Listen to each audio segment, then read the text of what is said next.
Hey kids, this is Ivan. How you doing?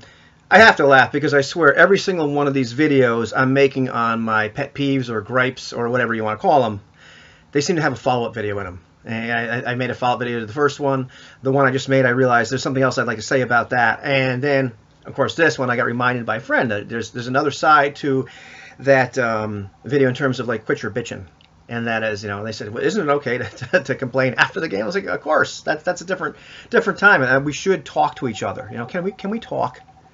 And to me, that's a really, really important part of being involved in a successful game group, and something that's long term is just being a grown up. Is the idea that maybe you don't interrupt the game to put the brakes on and say, hey, I really don't like this, unless it's something really, really important.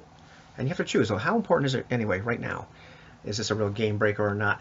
But, having the courage and maturity to talk to each other in between sessions, I think is a really cool thing. That is not a skill that I had initially. That's a skill I've developed in life over time, in various areas of my life. And I think we ought to be able to speak up and talk to each other about things that we like and don't like. And, still the term social contract just kind of, I don't know, rubs me the wrong way a little bit.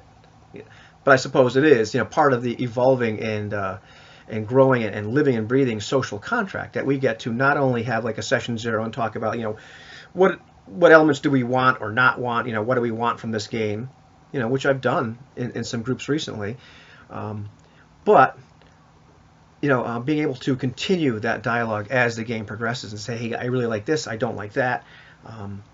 This part here I wasn't comfortable with, or this part of the system I'm having a problem with.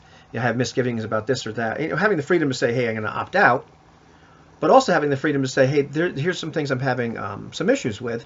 Let's talk about it. Maybe we can come to some kind of resolution.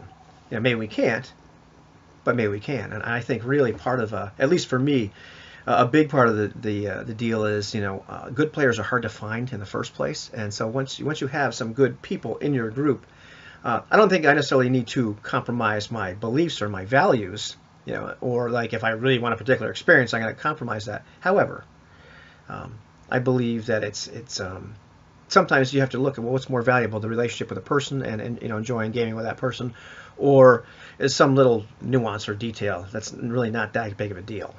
So I believe it's and sometimes it is a big deal. But I believe it's important to be able to talk to each other, and not be scared to kind of after the game say, hey, this is something I really didn't like, or this is something I think we should take a look at. So yeah, bitching in between game session I think is okay, as long as it's not, really just that, not just complaining for the sake of complaining, or, screw you guys, I'm going home. But more like, hey, here's something I'm having an issue with, can we talk? Can we resolve this? And so, yeah, I think that's definitely a worthy follow-up to that video, and it's something I wish I had mentioned a little bit during the video itself. So, yeah, definitely.